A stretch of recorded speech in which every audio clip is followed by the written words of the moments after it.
Hi, everybody. I'm Dr. Karen Eshu. I am the head of school here at King School, and it's a pleasure to welcome you to our conversation today.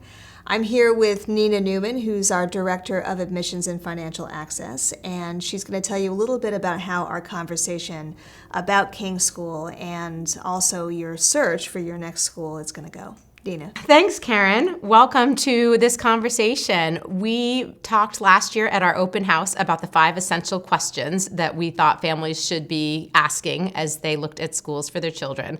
And we thought this year what we would do is update those questions because most of you are looking at schools virtually. And we know that that poses another set of circumstances that might make it a little bit challenging to really get a sense of schools. So we've updated our 5 questions and we're going to share them with you today. I will tell you why I think it's an essential question, and then Karen will give her insights as an educator and also answer the question as the head of school. So our first question is about the reopening plans that a school made for this fall. I think this is a great question because it helps a school identify to you their priorities. It lets you see if a school walks the walk. And it also helps you understand whether your values are aligned with the school. Is this a truly student-centered school? Is it the right school for your kids and for your family? Karen? So I think one of the most important things for us here at King, as you know, is that we grounded all of our decisions in our values as a school. And so I think, you can certainly tell a lot about what a school values by how they spend their resources. And time, I think, is one of our most valuable resources. Sometimes I think it's actually our most valuable resource. And so as we started to get our arms around what the challenges were going to be that were, of course, caused by COVID-19, those were definitely physical challenges in terms of how we used our campus, definitely time challenges in terms of how we built schedules that were going to best serve students. What we kept going back to was our strategic plan. And our strategic plan definitely focuses on the student experience. We were a school that talks a lot about making sure that each student in our school experiences their learning here in ways that they find compelling and that always leaves them hungry for more. And so as we started to build out our schedules, one of the things that we knew was that we wanted to certainly get our students back to campus safely. And the safety and health actually of all of my colleagues and all of our students has been primary for all of us. And of course, you can't have a great educational experience if you're not safe and healthy. And so part of what we have then put down is actually some of the pieces of our strategic plan that really were calling us to think a little bit differently about how students might learn in ways that really prepare them for the kind of work that they will do when they leave us. And so that means that we've been focused on continuing our commitment to teaching students how to do excellent research and making sure that we were building a schedule that would allow students the time necessary to do exactly that. So what we have in place now is a system where we have our students on campus. We have our lower school students on campus 5 days a week. And they're working through a modified schedule where our teachers are working with associate and assistant teachers to make sure that we keep our students socially distanced properly. Of course, everybody's wearing masks. Of course, everybody's washing our hands and using hand sanitizer all the time as well. All of the protocols that I know that all schools really have to be using. And happily, we seem to be using them really successfully. But also making sure that we have time for those students to really dig into material and get to a place not just where they can parrot the answers back to a teacher, but where they have enough time to really learn material so that they're really achieving mastery of it. And so for the middle and the upper schools, for them, we actually have a schedule where they're on campus 4 days a week and then also learning from home 1 day a week. So they're on campus Monday, Tuesday, Thursday, and Friday. And then on Wednesdays, we have what we call remote Wednesdays, where they're engaged in academics, but also in some community time. And the reason why we think that's so important is, and this is something that we really learned back in the spring, is that one of the things that I think really makes our school special is the time that we get to spend together engaged in community activities and community learning. And because right now we do have to keep everybody distanced, it makes much better sense for us to provide those kinds of opportunities when we are remote on Wednesdays. And so what we're excited about is that we are still striving to teach students to mastery, not just to memorization. Memorization is something that's really not going to be useful to them either now or in the future. We know that we want them to be engaged with their teachers and have that fantastic experience of knowing what it feels like to really be known by a teacher and what that means for the academic achievement that you can actually get to because you feel safe enough to take really good risks. And yet we're doing that in a way that also keeps everybody very safe. And so when it comes to making sure that we're aligning with our values and what we've committed to doing in our strategic plan, I know that every day when I walk the campus that I can see us connecting those dots, which is pretty exciting. Thanks, Karen. And it has been great to see the kids engaging not only academically, but also in their clubs, in their extracurricular activities, because we really do work here at King to educate the whole child and to allow them to pursue their talents and their passions. The second question that I think is essential is the same question that we asked last year, which is what does student-centered teaching look like at your school? Student-centered teaching is sort of a hot button term right now in schools, and rightfully so. Every parent wants their child to be at a school that values the student. But it really can look different from school to school. And I think each school has a different approach to what it means to be truly centered. And I just think that that's a really good conversation for you to have with a school as you're considering that school. Nina, it's so interesting because it is a term that gets bandied about a lot right now in schools, and I think especially in independent schools because we tend to be smaller, we tend to have smaller student-to-teacher ratios, and so, student engagement is something that seems like it should be obvious. And yet, I think what I certainly have learned over the years is that in a lot of schools, unfortunately, they make the mistake of confusing student engagement with volume of work. Now, there's no question in my mind that when I speak with students, whether it's just walking around campus every day or maybe in my senior exit interviews that I do every year, it's no question in my mind that our students work very hard. At the same time, what I think really differentiates us from other schools in particular is the fact that our teachers strive to make meaningful work possible for our students. And when the students are actually engaged in meaningful work that is relevant to their own life experiences and that actually pushes them to think a little bit differently than they might otherwise, then that actually helps to leverage and further their own curiosity in ways that really kind of leaves them hungry for more. I don't want our students to graduate from here and feel like they're done finally. I want them to be ready to go to college and dive in even more deeply to all of the things that they've learned are passions for them.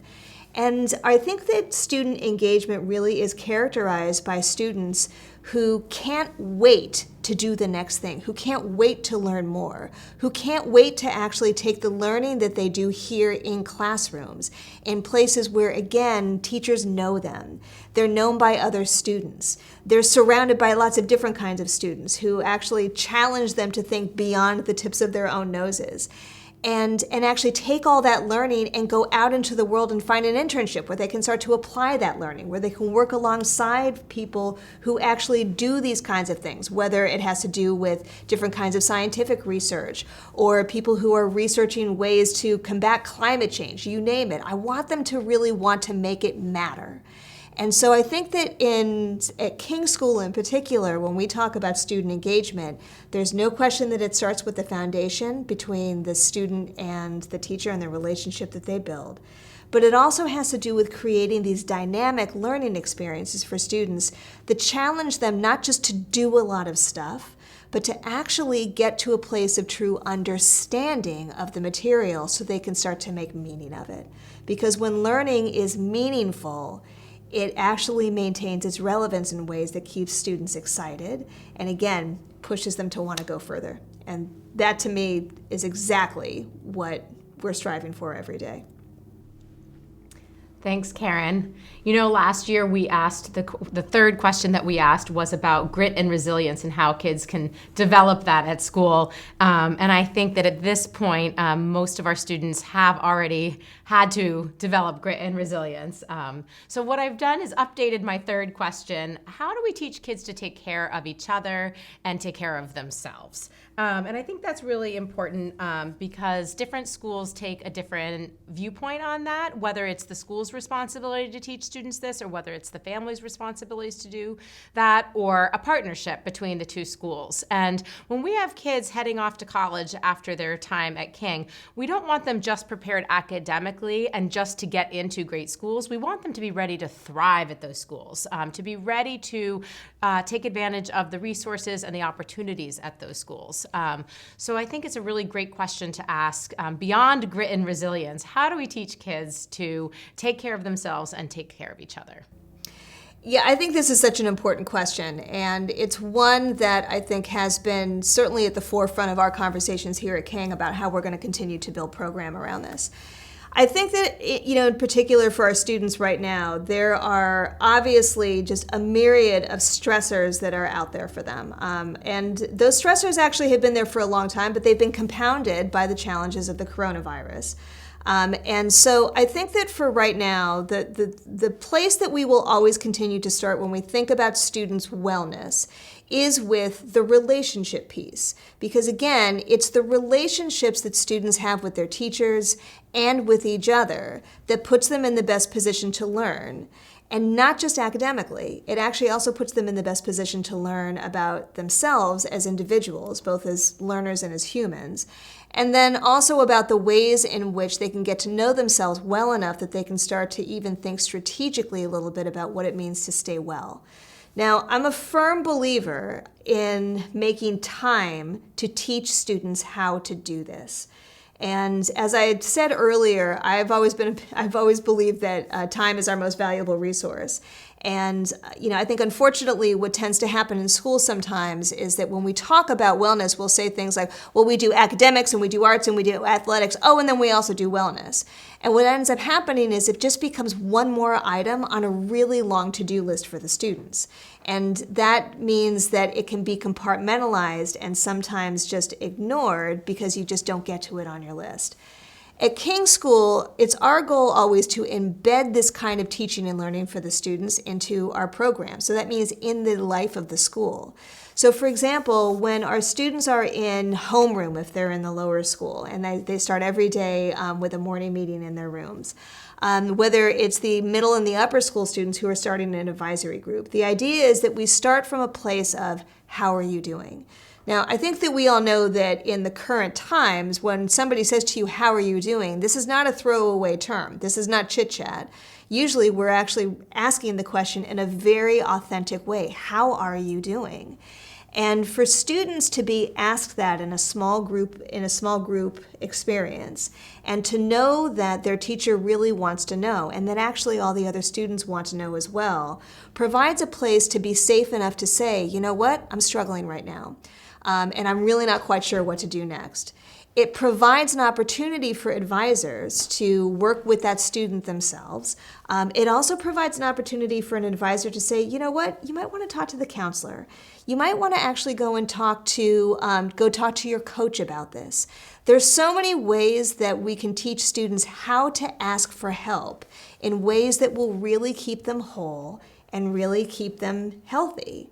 And I think that that's probably one of the most important skills for staying well that we teach students here at King. It's how to ask for help and how to accept help when it's offered to you. And that's something that we talk a lot about here.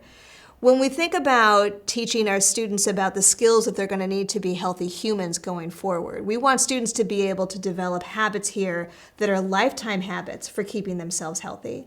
We want our students to make sure that they know that when you try to burn the candle at both ends, it actually just doesn't work. When we teach our students that multitasking is a myth, that nobody actually really multitasks. You're doing two things really poorly rather than doing two things at once that actually are meaningful.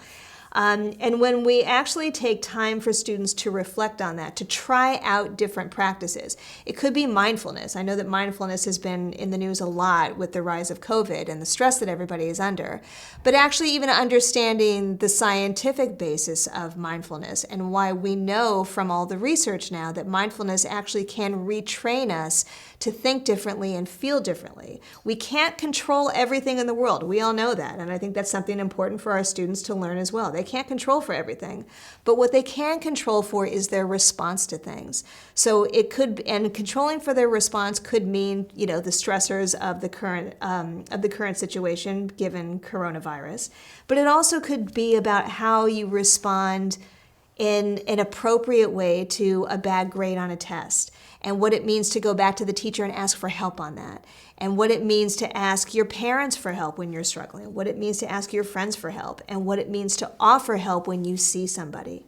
So learning how to notice what your own needs are, and then caring enough, because you're in a community that prioritizes this, caring enough up to notice how other people are doing and feeling so that that support structure becomes very organic.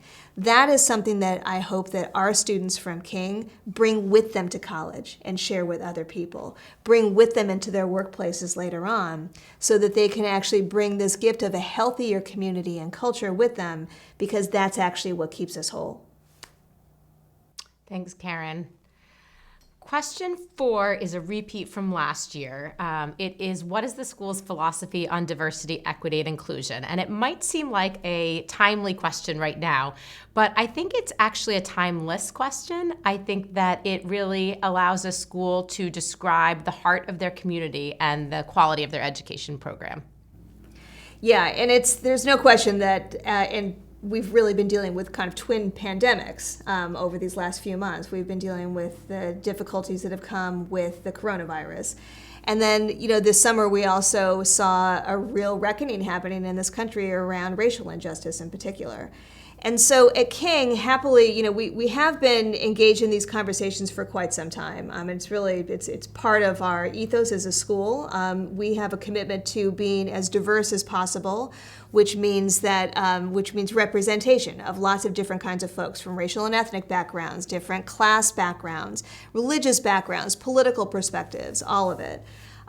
We are also committed to being an equitable school, and that, of course, is different than equal. Equal means you're treating everybody the same, but equity really resonates much more with who we are as a school, because what we're interested in doing is knowing each student individually so that we can meet each student's needs. And when we do that, we're being equitable because we're giving everybody what they need, which might be different from person to person. And then we are really committed to building the most inclusive community as we possibly can, where everybody who is part of our King community really feels like a full member. There's a wonderful researcher named Stephen Jones who talks about having an inclusive community that's marked by people who feel like homeowners, not like welcome guests. And that's something that drives all that we do, again, in terms of the decisions that we make. But what we know also is that there is, in addition to the ethical and the moral components of being focused on diversity, equity, and inclusion, we also know that there are pragmatic components to this as well. Our students are going to actually be entering a world that is very diverse. Not as equitable as we want it to be, and not as inclusive as we want it to be yet, but certainly diverse. And so what we're striving to do here at King, and we're having very direct conversations about this, is trying to make sure that our school is a good reflection of the area in which we live. And the area in which we live actually is diverse, and so we want our school to reflect that. And that actually is important for the experience of all students. All students need to be surrounded by people who don't think like they do, and who don't look like they do, and don't walk through the world the way that they do and have the same life experiences. The reason why is because that actually makes for a better academic experience. Because the more that you're pushed by your teacher, obviously, the better chance you have of learning and learning more deeply. But when you're also surrounded by students who are also challenging you to think a little bit outside of your own box and to consider other perspectives on research that you might be engaged in, that might challenge you to rethink the conclusions you've drawn from the research that you've read and studied. studied. That's really when learning becomes a lot more interesting. And that's when students get engaged in conversations that they are extremely likely to have when they get to college, because colleges are also building very diverse communities of students. And they're definitely going to be better prepared for the world when they go out into their work lives and are working with people likely from all over the world. When this is the normal that we create for all of our students are better prepared. They're definitely better prepared academically. There's actually a wonderful research that has demonstrated this time and again, that students who learn in diverse environments actually learn more and learn better. And we know that it helps us to achieve our goal to prepare them for the actual world that they're going to enter, not the world that we all are leaving behind. And so I think that as we go through the next few years in particular, you're going to continue to hear us talk a lot about how this impacts our students' learning and how it impacts their experience. Because again, at the end of the day, what we're really interested in is making sure that our students are in a place where they're safe and they feel safe so that they can take risks. And that means leaning into conversations that are probably going to be new for them.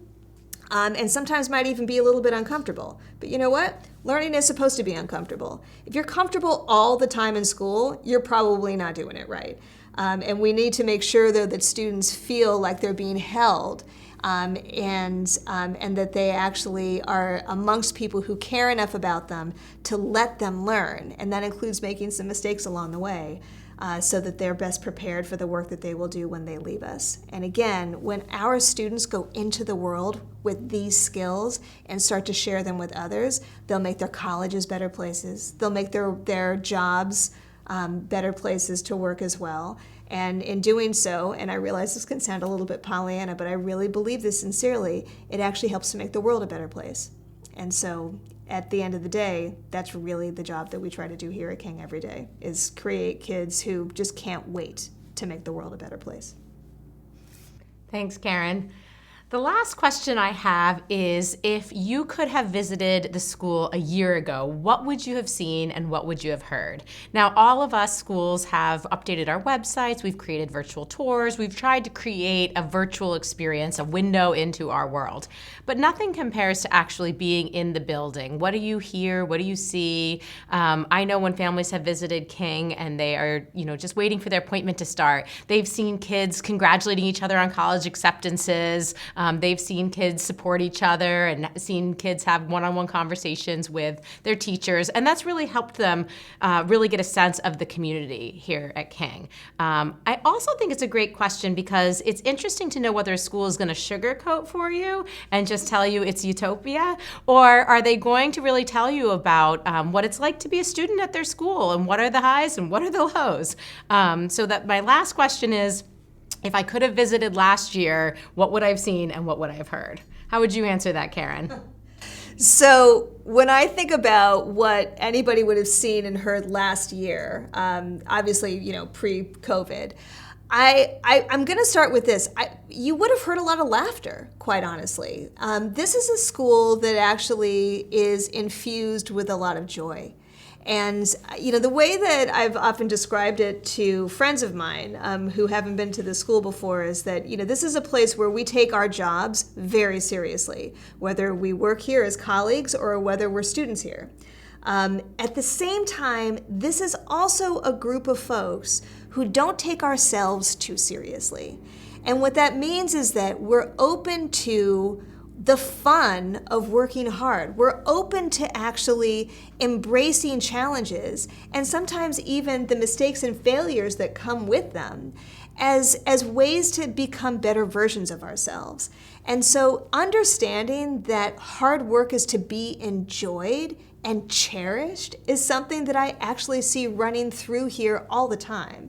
And even now, when things are weird, we've had to make so many changes to keep everybody safe that it is a little bit odd, right? Everybody's in masks and staying away from each other. But at the same time, I can still see people smizing. And I'm sure you've heard this term before, right? Because we're all wearing masks. You can see somebody smiling only because the way that their eyes kind of squint, right? And I see a lot of, while I used to see a lot of smiles, now I see a lot of smizing. When I used to hear a lot of just kind of loud giggles, I'm still hearing the giggles. They're just muffled a little bit more. But what is wonderful about being at this school is just feeling what it feels like to be in a community where, again, we are holding each other. This is a place where our students are certainly working hard, that's for sure. But one of the things I do hear from students very, very consistently is that they all feel like they have, at the bare minimum, at least one adult they know they can go to when they need help. They know that when they're in the midst of a struggle, and I think this especially applies for our upper school students who work so hard, that when they're struggling because they have too many things happening at one time, and they just they need some help just getting the air out of their tires, they know they can go to their teachers and ask for some help with that. And they also know that they're going to get it. And so understanding that we can hold students to the highest standards in ways that are also compassionate and humane, and especially that we're able to do that in a time when students need, I think, even more TLC than usual. That, to me, is what makes King School what it is. That's what keeps us King. And so I think that what has made me probably the proudest is the ways in which we've been able to pivot. We've pivoted very quickly and pivoted really well while always hanging on to our values as we have faced all the challenges that have come at us in the last few months. And along the way, we have maintained and preserved the soul of this school. And the soul of our school is just what I've described. It's an absolute knowledge and trust in the fact that we are members of a community that knows us, that cares about us, and that wants nothing but the best for us, and that our actions follow to make sure that those commitments are manifest. And so even now, you still find the same thing. It might be a little quieter. Again, it might just be in the eyes instead of the entire face. But the joy remains. And just the joy of being together is probably, I have to say, and somewhat selfishly, the best gift that any of us has, especially for me. I agree 100%. And I think the only thing I would add, because I get these comments from when families are touring, is just how comfortable the students feel here. They really look like they're at home. And I think that's important for a lot of the reasons that Karen has already articulated in this conversation. We want our students to feel safe and supported so that they can really take challenges, so that they can push themselves, so that they can develop a growth mindset. And that's what we see every day at King. And when you walk around in normal times, it's palpable. You understand that the kids really feel like this is an environment where they are known and where they're valued and where they can really become the best versions of themselves. So thank you so much for joining us for this conversation. I really appreciate it. I know Karen does as well. Absolutely. This was fun, as it usually is. Yeah, and we look forward to meeting you and working with you through the process.